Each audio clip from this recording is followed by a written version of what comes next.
So good morning, everyone, and welcome to this plenary session. We're very excited to welcome our esteemed panelists. The title of the plenary session today is Fast Tracking Economic Unification. My name is Kanini Mutooni, and I am a young global leader at the World Economic Forum and a director of investment at the East Africa Trade and Investment Hub. Today's discussion, I hope, will be controversial, will be interesting, and will be educative. And we're going to focus mainly around the importance of the Continental Free Trade Agreement and its potential impact on increasing intra-regional trade in Africa. I'm very excited to introduce my panel. I think we have exactly the right combination of people today to discuss this subject. And I'll start off with President Chilungu, the President of Zambia. Welcome. Thank you.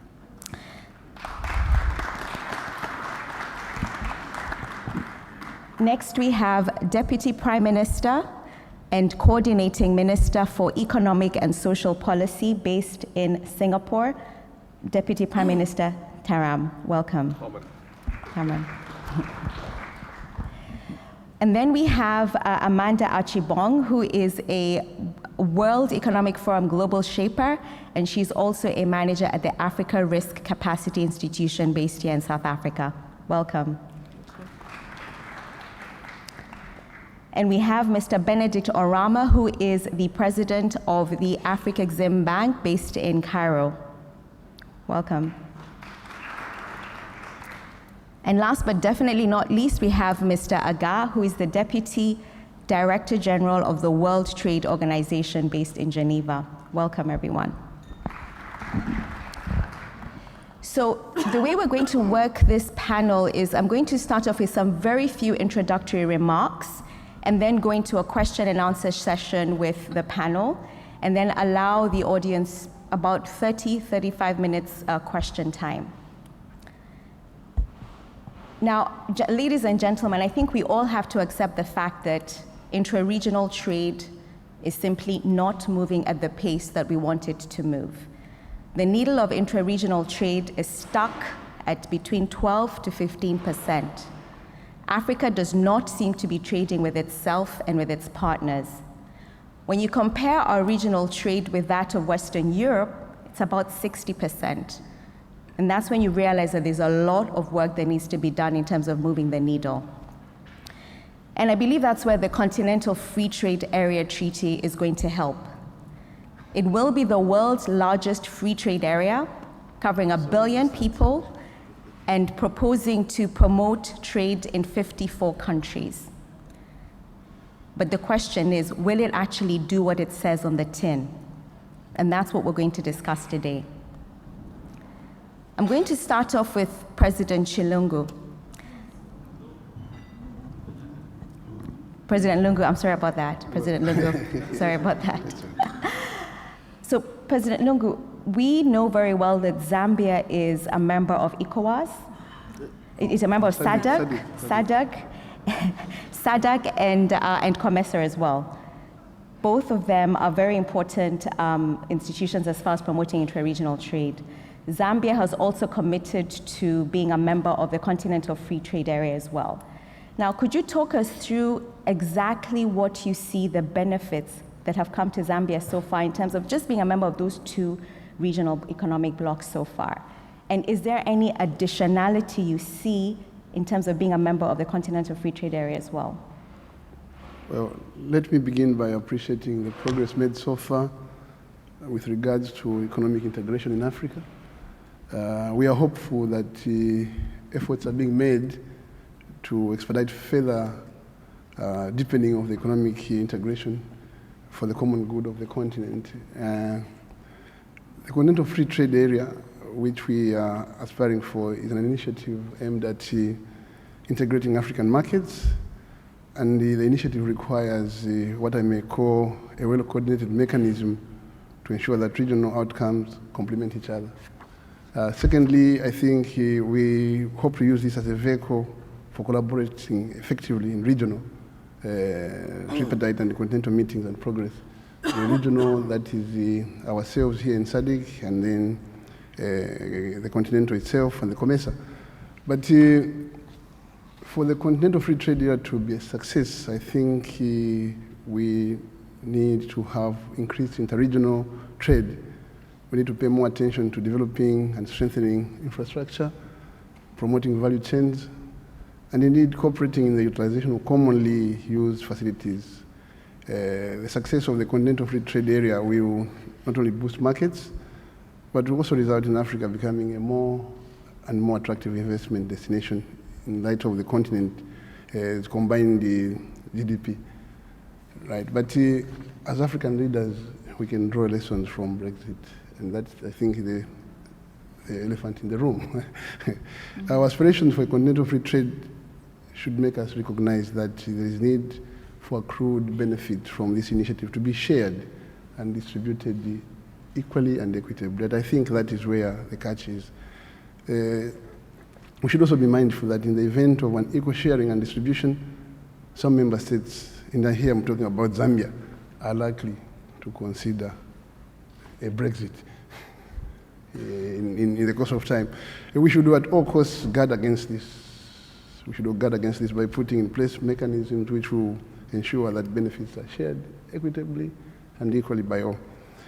So as we implement the Free Trade Area Agreement, I think it's imperative that we are all alive to the fact that African countries are at different levels of economic growth and industrial development, and this cannot be ignored.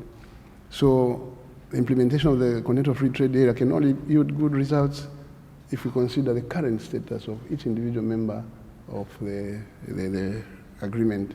So I can only conclude for now by indicating that the implementation of the Continental Free Trade Area calls for collective scrutiny of efforts and status, and also active involvement of all stakeholders, including the private sector. Otherwise, Brexit is not far from this treaty. So I think that's what I can say for now. Okay, and just to build up on that, you've used the word Brexit 2 times, Your Excellency, and I think it would be very interesting to hear from you. You know, Africa is moving in a very different direction right now from Europe, Western Europe. If Ms. Le Pen wins the election on Sunday, it's quite likely that France will leave the EU as well. I'm not going to say if she's going to win or not. I don't have a crystal ball, but you know, I think there's a strong likelihood of that happening. Britain is on the way to leave the EU as well. Now, President Trump is also moving towards much more protectionist policies as far as trade is concerned. But Africa is moving in completely the opposite direction. Now, from your perspective, if you had a wish list, what would you say as Africa we need to focus on in terms of sorting our own house first in order and sort of trying to ignore what's happening in the rest of the world? Again, in line with the Continental Free Trade Area Agreement. To start with, let me point out that protectionism can only be there if you have got something to protect. So individual countries like Zambia, for example, will have to think twice before exiting, if at all there is a concept of exiting. So this is why we're talking about equity. So the political will that is prevalent in Africa should be taken as a dividend and utilized fully, so that at the end of the day, what we achieve is growth, mutual growth by all the parties and partners in these agreement areas. Otherwise, I think that there is no protectionism to talk of in Africa at the moment. So we are stuck in this together. All of us have to work together to ensure that our neighbors also grow economically, and then only then can we achieve a certain level of economic growth, can we say now we are able to protect ourselves. You see, we are all coming from colonialism. We are all victims of colonialism, apart from 1 or 2 countries in Africa. And based on that historical fact, there is lopsided growth in terms of economies. So for us, now we just have to bite the bullet and agree that, look, you have got this advantage, you have got a stronger economy. Can you allow this economy also to grow so that at the end of the day, we achieve win-win neighborliness? Otherwise, there is nothing much to talk of in terms of benefits which will come out of the free trade agreement, African Free Trade, Preferential Trade Agreement. No, so I think you raised a very good point around the fact that you can't protect what is not there. I think that's an excellent way to put it, and I really like that as a sort of closing remarks on that point. Now, I'm going to bring in the Deputy Prime Minister of Singapore. Now, Singapore was one of the 12 member countries of the TPP, which was proposed and which has now been torn out by President Trump. That agreement was going to cover about 40% of the economic output of the world. There was so much hope around that agreement working out. Now, I think from your perspective, as Africans, we would be really interested to hear, A, what are Singapore's options now in terms of engaging in global trade? And secondly, what can Africa learn from Singapore's example, specifically from the ASEAN perspective, from the ASEAN successful model? What can we really take away as Africa in terms of increasing our regional trade? Oh, thank you. Perhaps I'll start with the second question, which is the broader one, and then come to your first question.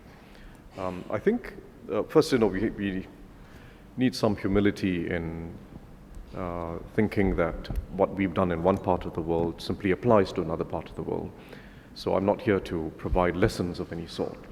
We've done something that made sense for Singapore. We've done something in ASEAN, which is the countries of Southeast Asia, that made sense for Southeast Asia.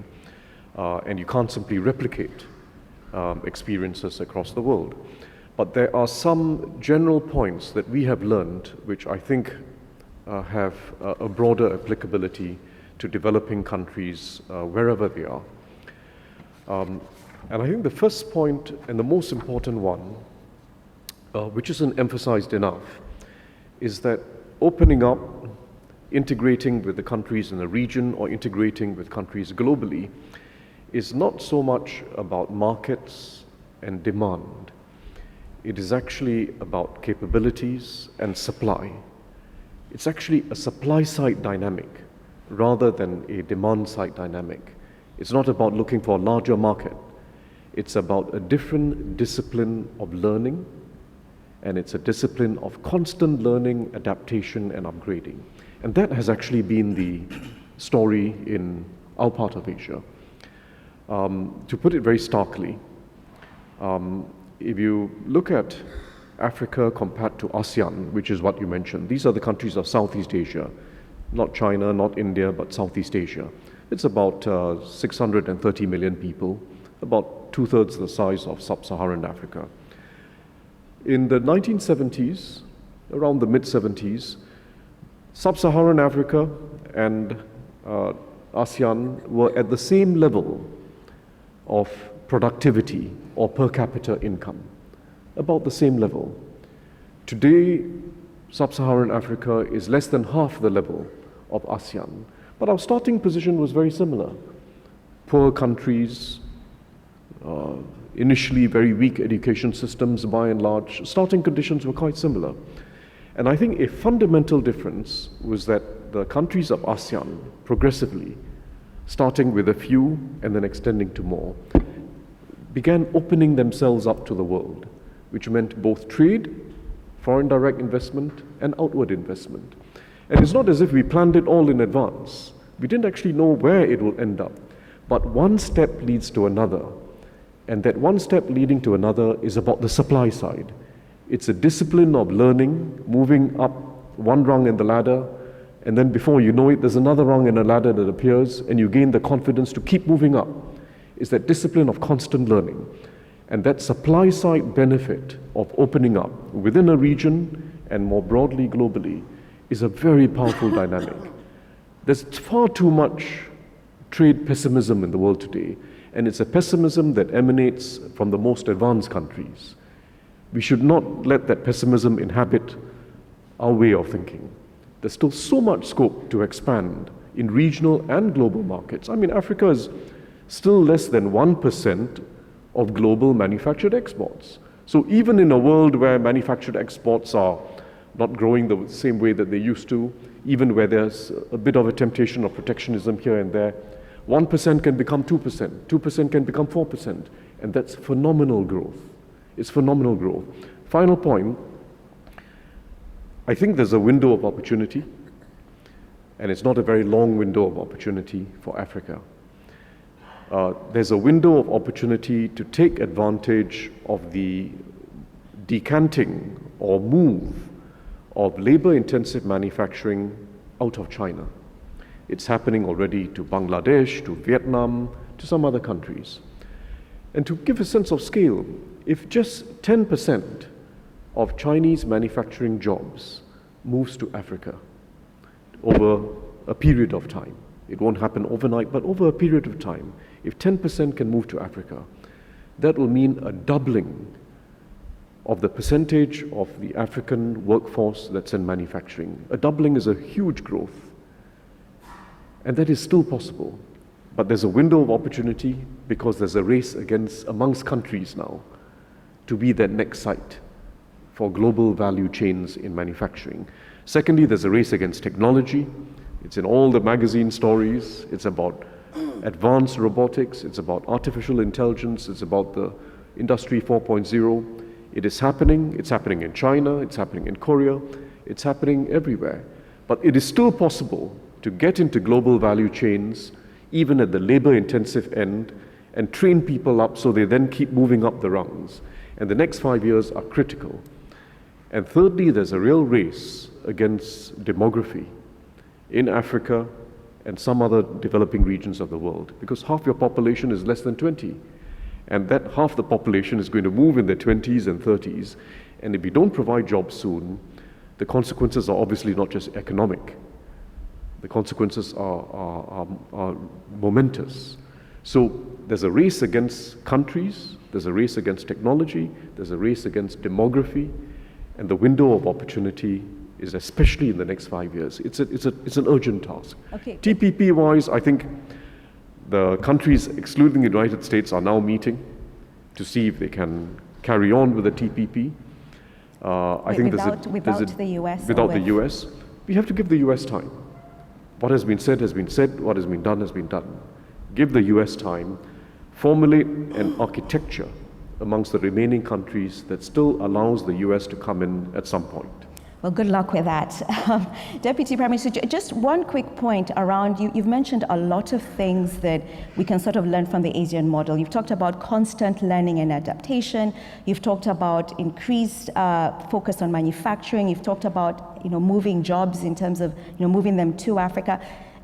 One thing I'd ask you is, it's great to prioritize, and as a continent we have so many issues, so many problems to deal with. If you had just one thing, just one simple thing to say, focus on this and your model will work, especially with regards to increasing inter-regional trade, what would that be? By far and away, education and skills, far and away. Too much of globalization, including globalization in Africa, has been passive. It's about exporting a commodity, and 30 years later, you're doing the same thing that you were doing 30 years ago. It's about commodity exports. It's too passive.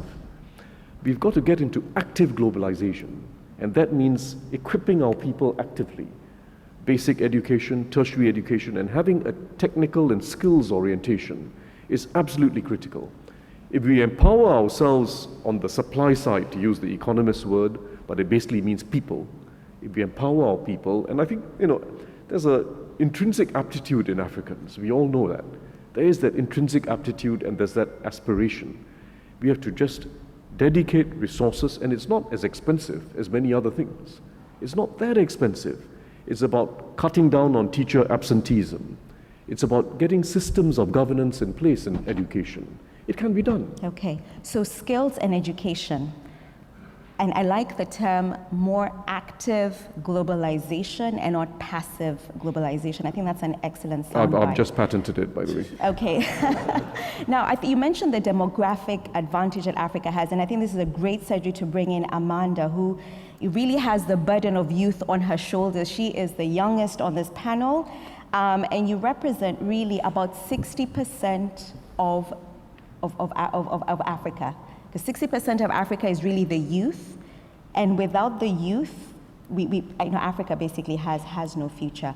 So I think what we'd like to hear from you, Amanda, is, we're having all these great high-level discussions on integration, on promoting inter-regional trade. Do you really think the youth's voice is being heard? And if you think it is, how do you think the youth is going to directly benefit from all this? Thanks, Kanini. So yes, to answer your question, actually I think the demographic is 70% of the population that is youth, that is under 30. no, the youth voice isn't being heard at these high-level discussions and negotiations. We do have we have the AU Youth Charter, and I think a few recs, I know the ECOWAS does have a youth charter in its treaty, but there aren't, I wouldn't say that this is the case for the other recs, and so this obviously brings a wide inequality gap, or a wide gap between these high-level discussions, these high-level negotiations, and the youth voice and the needs of the youth on the negotiations.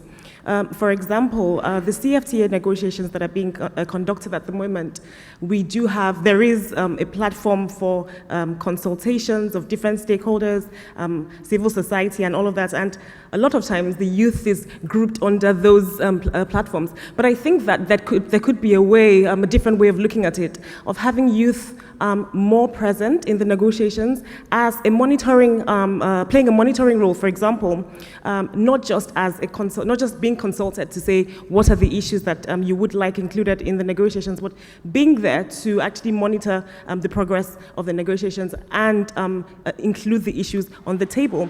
I think that those could be the roles that the youth could play. But Amanda, sorry, but I think, remember, we're in Africa. You know, the average age of those negotiating these treatments is about 65.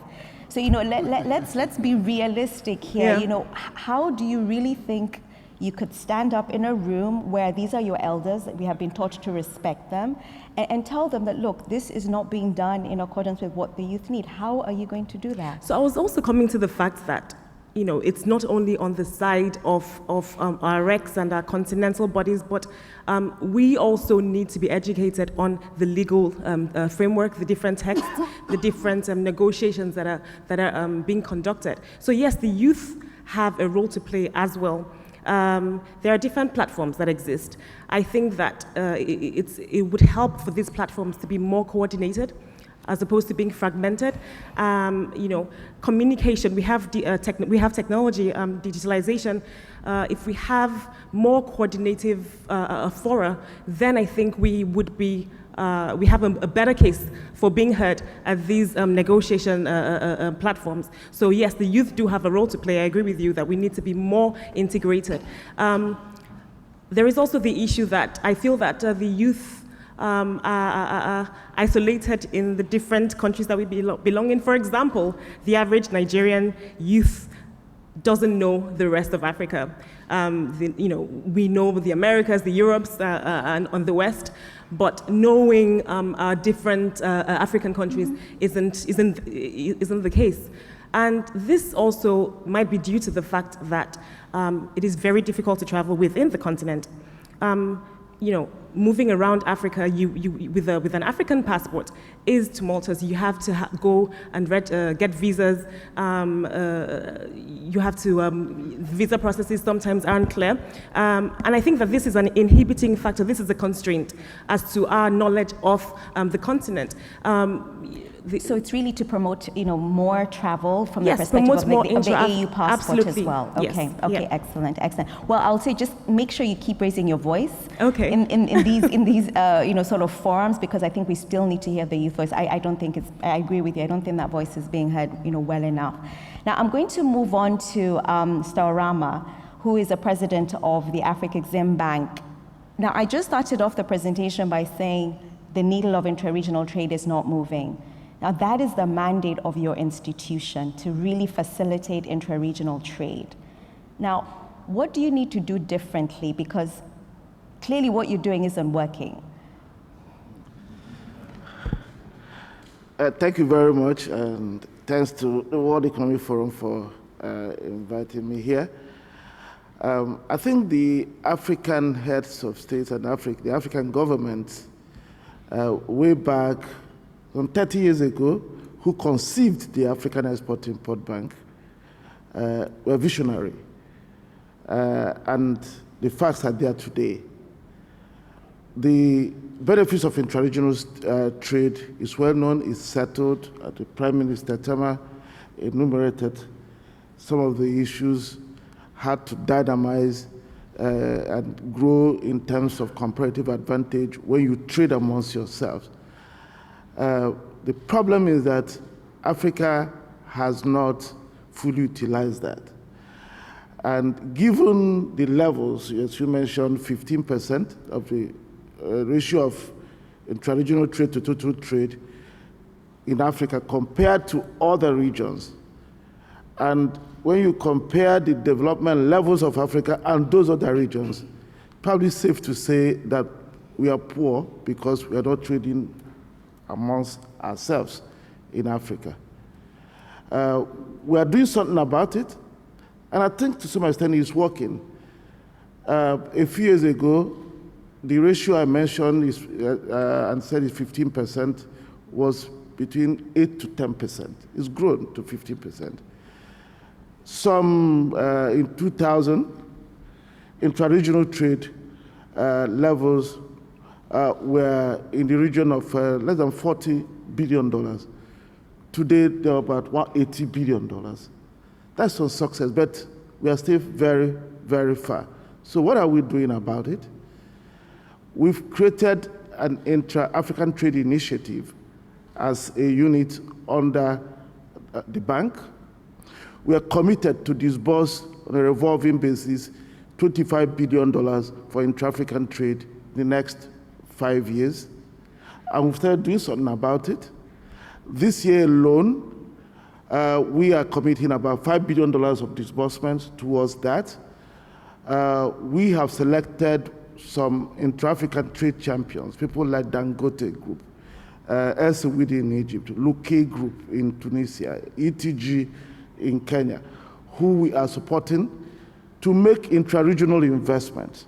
We've just approved a $1 billion intra-African investment facility for Dangote to enable them invest in many countries. Because they're investing in those countries, there are exports from one African country to the other to support those factories that have been built in other countries, thereby creating intra-regional trade. Mr. Oramah, just sorry to interject. You've mentioned ETG, you've talked about Dangote, which is fabulous. You've talked about a $5 billion facility. Now, I think one issue that needs to be addressed is the fact that we have SMEs in Africa. If you look at the EAC alone, SMEs form almost a quarter of a total GDP.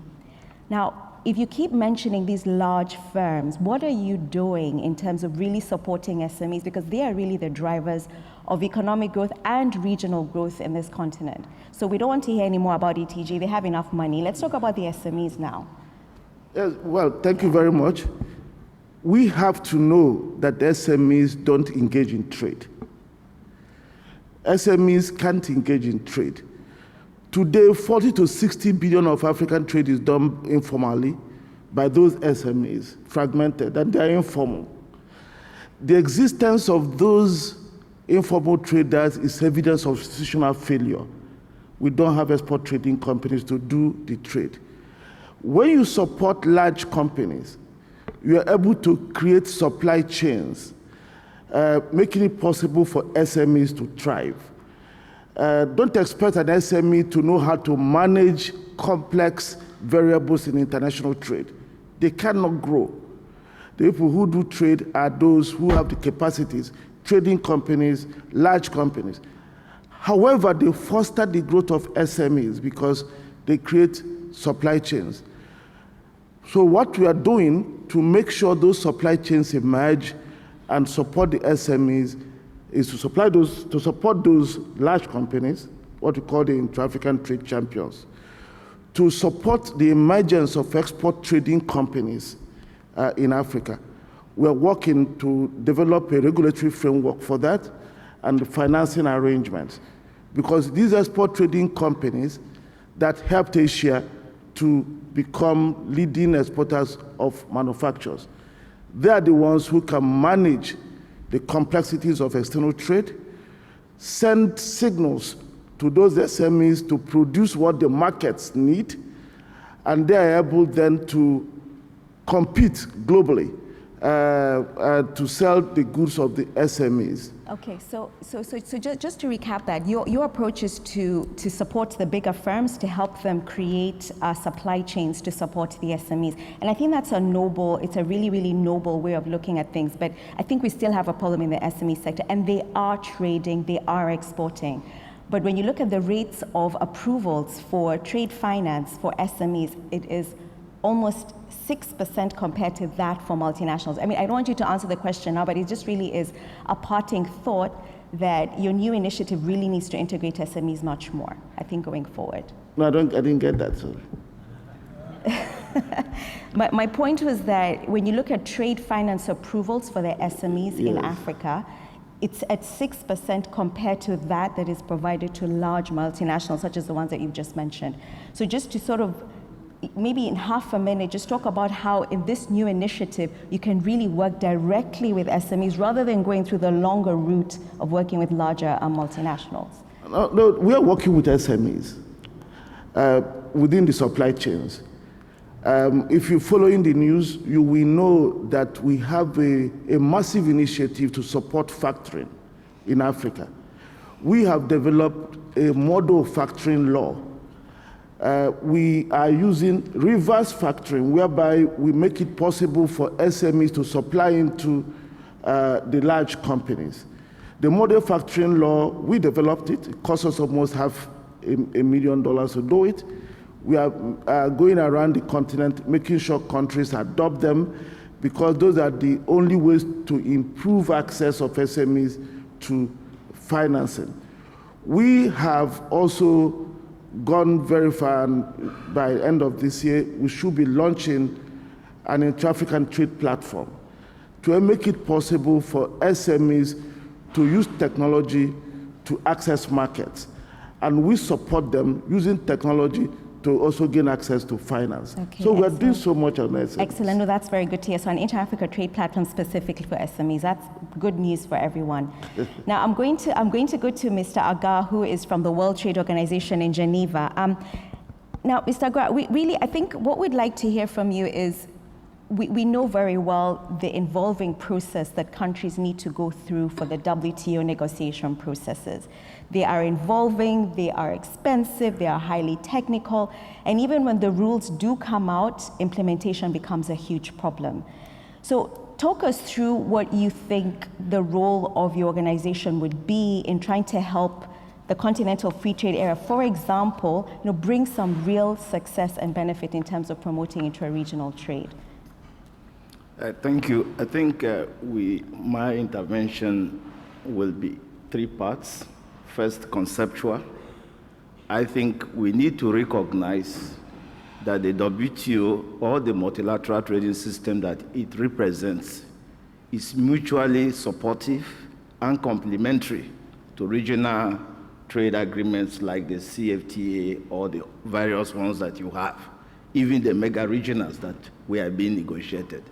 So we at the WTO strive to create a stable trading environment, rules-based, transparent procedures that protect the interests of all members. Incidentally, if you come to Africa, most African countries are members of the WTO.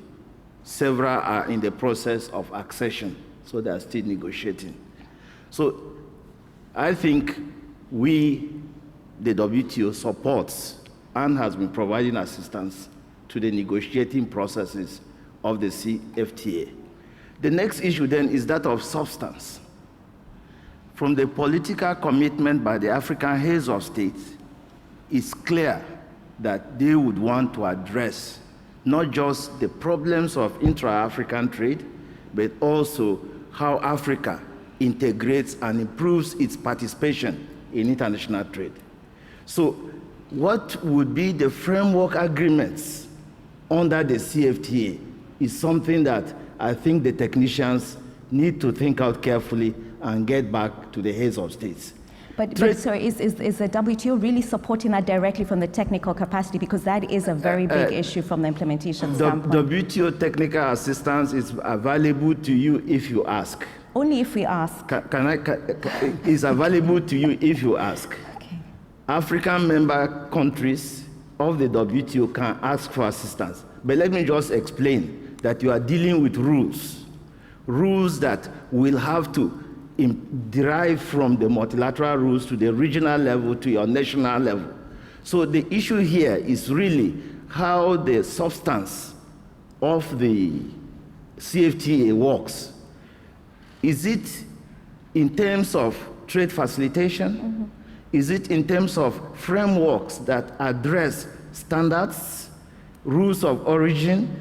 Is it in terms of frameworks on trade finance, development cooperation, infrastructural needs, both soft and hard, of African countries?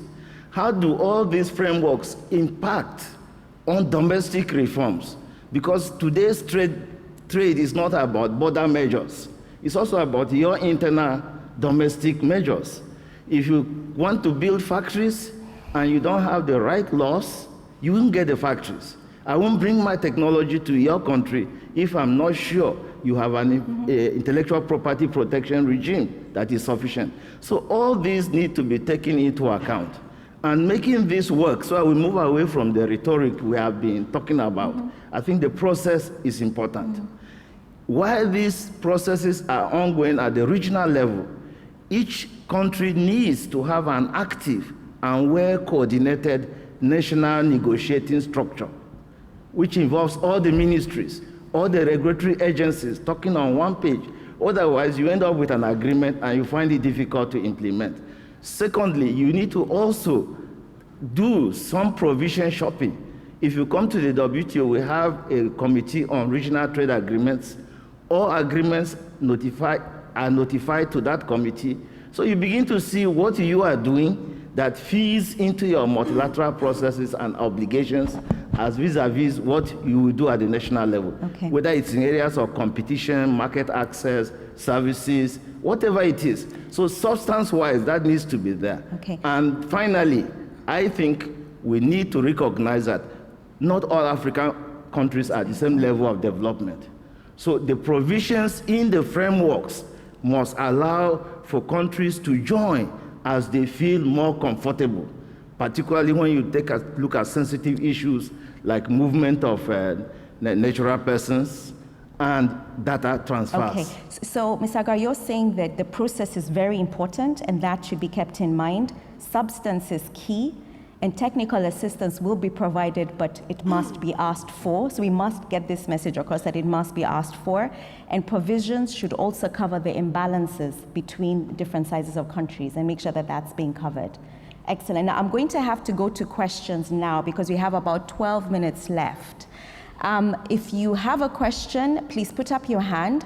And I want you to really challenge our panelists because this is a subject we have been talking about for far too long and we're not making progress. So who's going to go first? I think I see some hands up at the back. We can get the microphone there. Please state your name and please make the question really brief. So my name is George Awar from Procter & Gamble. My question is actually for the Deputy Prime Minister of Singapore. Now, ASEAN has done a lot in terms of financial integration, and some RECs in Africa, such as the East African Community, are pondering whether to have a single currency. For ASEAN, why was a single currency not an option for you? Is it an option for you as a region? If not, why? If yes, why? Excellent. Thank you very much. Another question before we answer that? We have a hand up here, two hands up here at the front.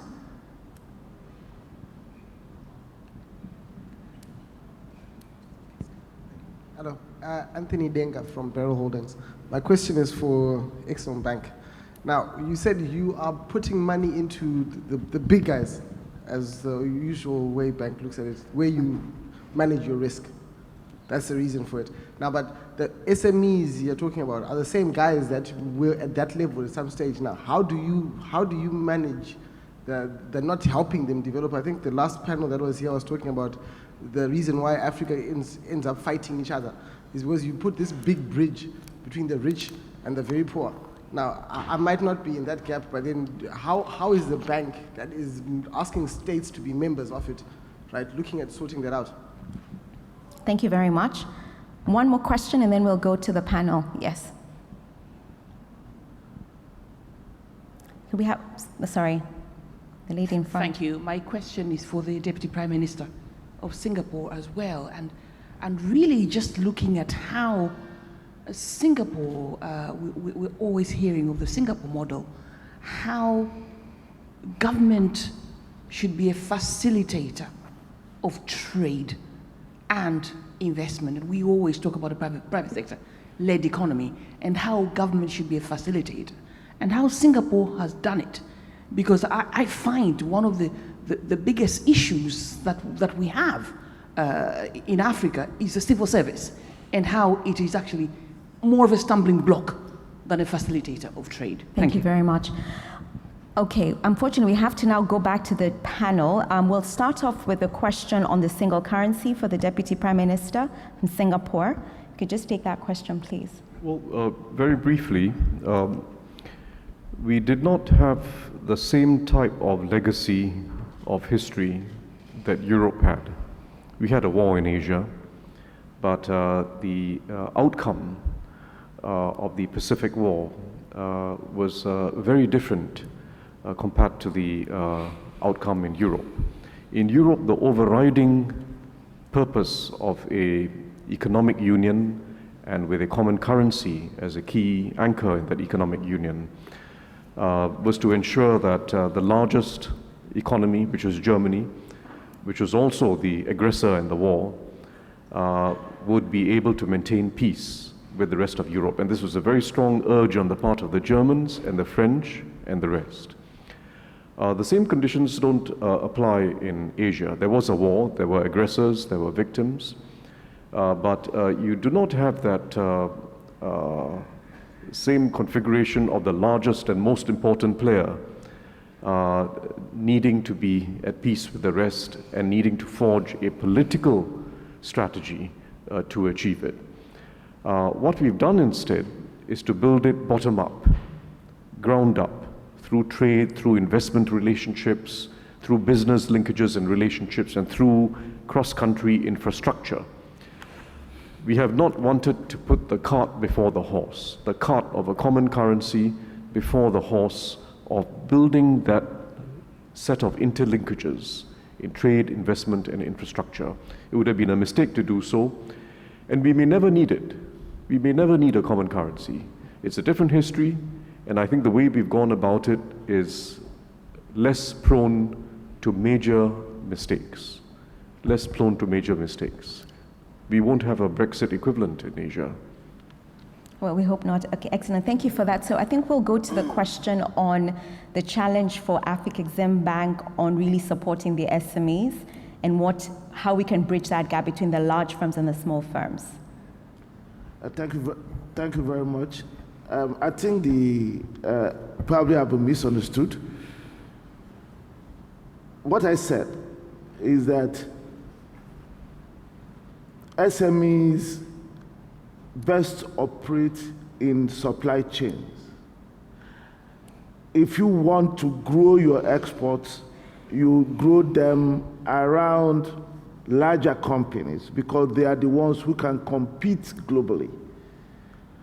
If you think that SMEs can compete globally, you will find that you will fail if you follow that strategy. Ask yourselves, count how many Japanese goods you have and how many Japanese brands you see here in South Africa. Do you know how many SMEs that Mitsubishi, for example, supports? Do you know how many SMEs that Samsung supports? General Electric in the US supports? They are huge. What we're saying is that you build those champions, but then it helps you to develop the SMEs. We have financing arrangements for SMEs. And I mentioned factoring, or what some people also call reverse factoring. You build them around the SMEs and the large companies. So they supply into those companies who then are able to pack them or add value to them further and then export. We finance SMEs, but the strategy to promote trade has to be done drawing from the characteristics of the market. It's not a domestic market. You have to be strong to compete. That is what I'm saying. Ask yourself what an SME can do to competing with a Samsung. Is it possible? So you put the SMEs to go into the supply chains, including regional value chains. So somebody can, an SME can supply a manufacturer of something, say in South Africa, or go from Malawi to Zimbabwe. SME supplying a bigger company there. Okay, we have to move on to the next question. Apologies, Mr. Oramah. Now, we had a question here around for the Singapore Deputy Prime Minister as well. How can the civil service really be a facilitator for trade and not a stumbling block? And you have about like half a minute for that, please. Thank you. So I think there's a very interesting opportunity now, which countries both at the early stage of development and the advanced countries can take advantage of. And this is digital platforms, in particular e-commerce and digital payments. It can be a really powerful enabler for SMEs in particular. Small companies can build up scale and reach regional and global markets much faster than before because of e-commerce and because of digital payments. Our task in government has to be to enable that, to enable digital platforms to be part of our domestic landscape, but also plugged in and interoperable with the rest of the world. That's a very important priority. Secondly, I would say that deregulation in general benefits the SMEs more than the big players. Big players like special exemptions, they like loopholes, they like special protection. For SMEs, deregulation, how fast you can get a business license, how fast it takes to open a warehouse, it really helps them more than anyone else. They need market rules rather than special exemptions. Excellent, thank you very much. Now we have time for just one very quick question before we summarize. Yes, the gentleman there at the back.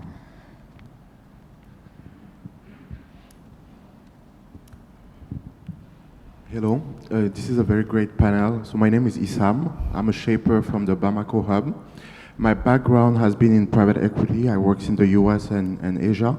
But I came to a realization that coming from West Africa, I have a strategy that I'm putting in place. So I'm structuring a fund that's going to be focused on regional trade in the ECOWAS region, mainly the French-speaking countries, where I want to back the SMEs to be able not only to do regional trades, but also to do bilateral trade. So in a nutshell, my vision is to be able to back an SME in Mali, for example, that's only producing mangoes, and be able to connect them with an SME in Senegal or Cote d'Ivoire that's transforming those mangoes into juices or any kind of industries to allow some value added locally without necessarily having to be linked to Dangote or any other group.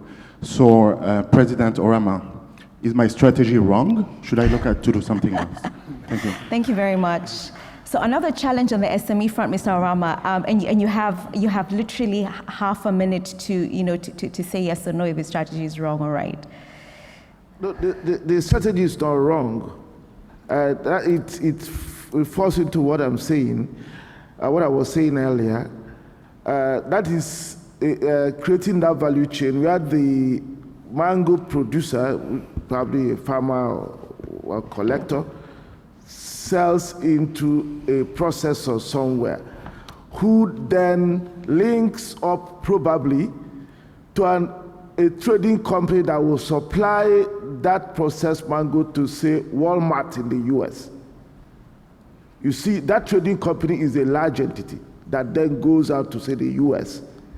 So your strategy does not work. The regional value chain is supported. And as I said, and supporting what Prime Minister mentioned, we have also we are invested heavily and will be launching before the end of the year an intra-African trade platform.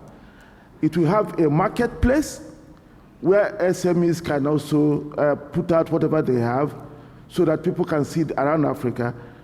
It will have a settlement, it will have a settlement system. It will also be done in such a way that it will reduce the foreign exchange content of intra-regional trade, because we want people to pay in their local currency. And only those who are in deficit at clearing will have to pay in dollars. But would you be able to support the initiative, Mr. Oramah? Because I think that's really the question.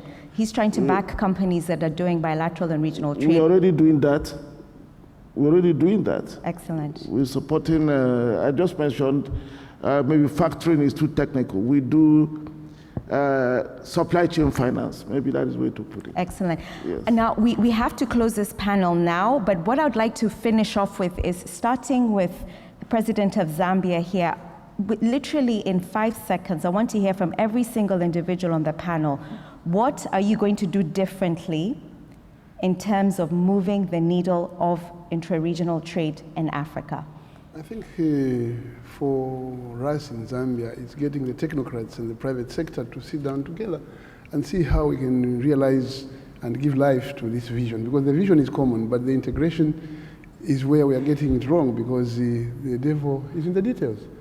Like I said, some economies are strong, lopsided, others are very weak, and so on. So get the technocrats and the private sector together to make this happen. Deputy Prime Minister Singapore, I know you don't have an impact on what happens in Africa, but anything you would say in terms of helping move this needle? Well, I think there are two big and achievable objectives. One, which has been talked about, is scaling up trade within Africa. The other is scaling up trade between Africa and Asia, which is at an extremely low level relative to our total trade. So there's obvious scope for complementarity and taking advantage of complementarity to grow together. Let's take advantage of complementarity. I like that. Amanda? I think I would push for the realization of the AU passport for African citizens. Well, I'll use my platforms to push for that. Let's push for that, because without that, then there would be no talk of, if we can't move as persons, then movement of goods would be almost impossible. So let's get the passport out. Mr. Oramah? Yes, what are you going to do differently? Yes, to make sure that we build a very large and effective technology-driven trade information service, so that a trade or a buyer in an African country will know what is available in other parts of Africa and how to access them. Excellent. So build a trade platform using technology to make sure that buyers access markets. Great. And last but not least, Mr. Agah, what are we going to do differently at the WTO to move this needle? Well, we can't do anything differently. That was the question. You must do something differently. Trade remains a key development policy tool. You can't change that.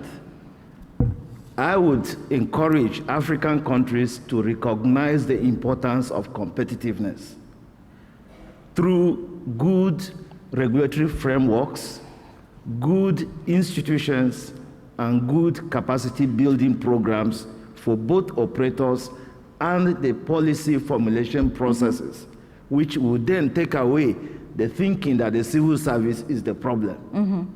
Build capacity to make things happen. Excellent. Thank you very much. I want to steal one of the quotes from my esteemed panelists, that you cannot protect what you do not have. So Africa, let's make sure we have something to protect. And the other quote I'm going to steal as well is, let's not be trade pessimistic, but let's be trade optimistic. Thank you very much.